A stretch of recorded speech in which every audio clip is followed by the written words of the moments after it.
Okay, time to talk about what went down on Wednesday in Lagos. And we have someone to really give us more lowdown of what actually went down over there. I'm talking about Sotimu. Good morning, good to have you. Good morning, Cecilia. Good morning. Yeah, well, great. All right. Okay, do we just start off with listening to Aisha Falade first? Or do we first of all talk about the WAFU Cup? Where do we go? Yeah, I think we should listen to Aisha Falade. Okay. I mean, we'll set the tone.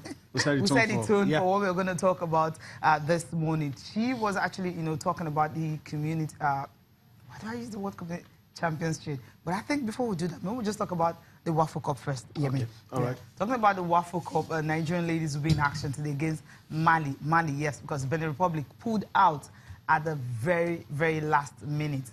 It happens in women's game. I think they were not really prepared for it now. Talking about the Super Falcons and what they've been able to achieve in the past and what's going to happen now. Because I remember listening to the coach when he said something about we shouldn't expect so much from the girls because of the time frame they had to prepare for this particular championship.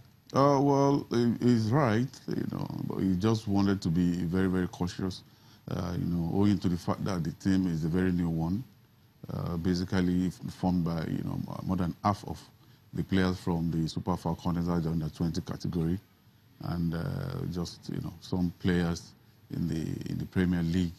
So they are just together now, and they had a bunch of new coaches, the likes of Wemimon, then Maureen Madu, Precious, Dede also being one of the goalkeeper trainers. So they are new. They started with 35 players. That's Thomas Denaby. He came just 3 days before he departed for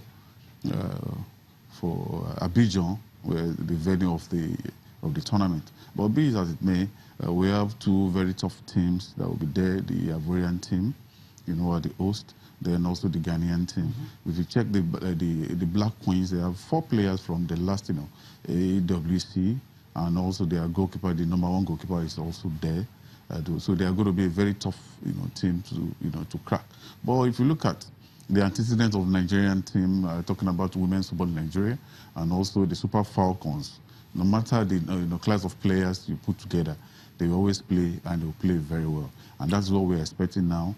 And looking at the background of bringing a European coach, somebody like Maureen Madu is also one of the assistant coaches.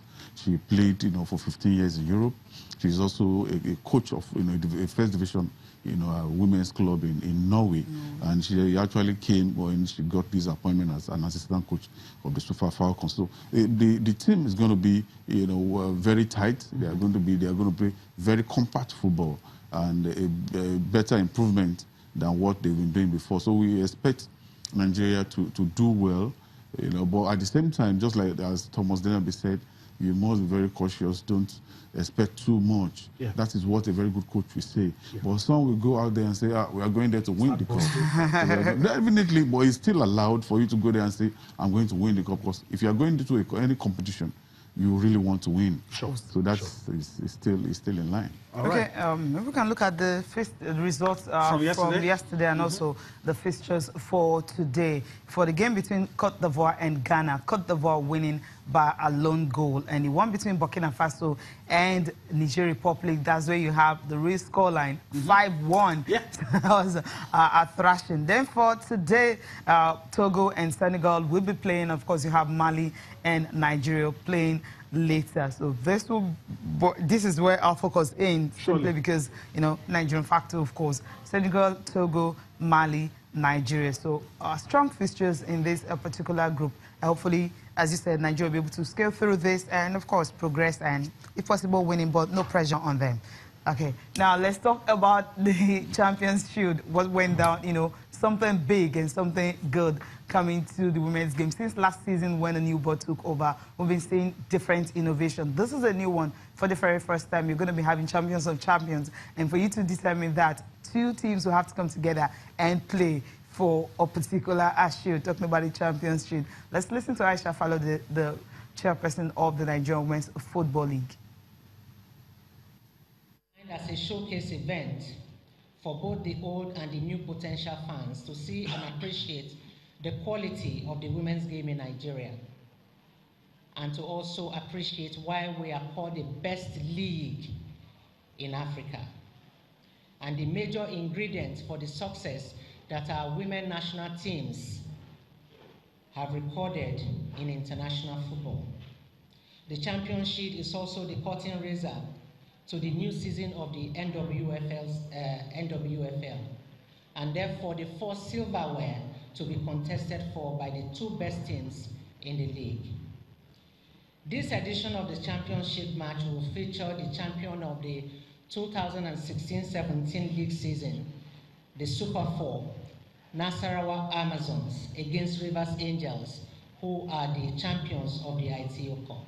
It is also another opportunity for us to show to the football-loving Nigerian populace, and especially to the people of Lagos and Lagos State, the beauty and quality of our Women League. And it is also to show the corporate world the benefits of partnering with us at the Nigeria Women Football League Board, and how ready we are to making such partnership work mutually. This is also to let the corporate world know that we have different levels and different categories of partnership and leveraging and activation in the Women's League. We are more in population, and whoever partners with us cannot get it wrong, because we decide what goes on in the family. We decide how the men spend their money. We decide how the family is run. In fact, the economy of the family, it depends largely on us. And we can never be in deficit.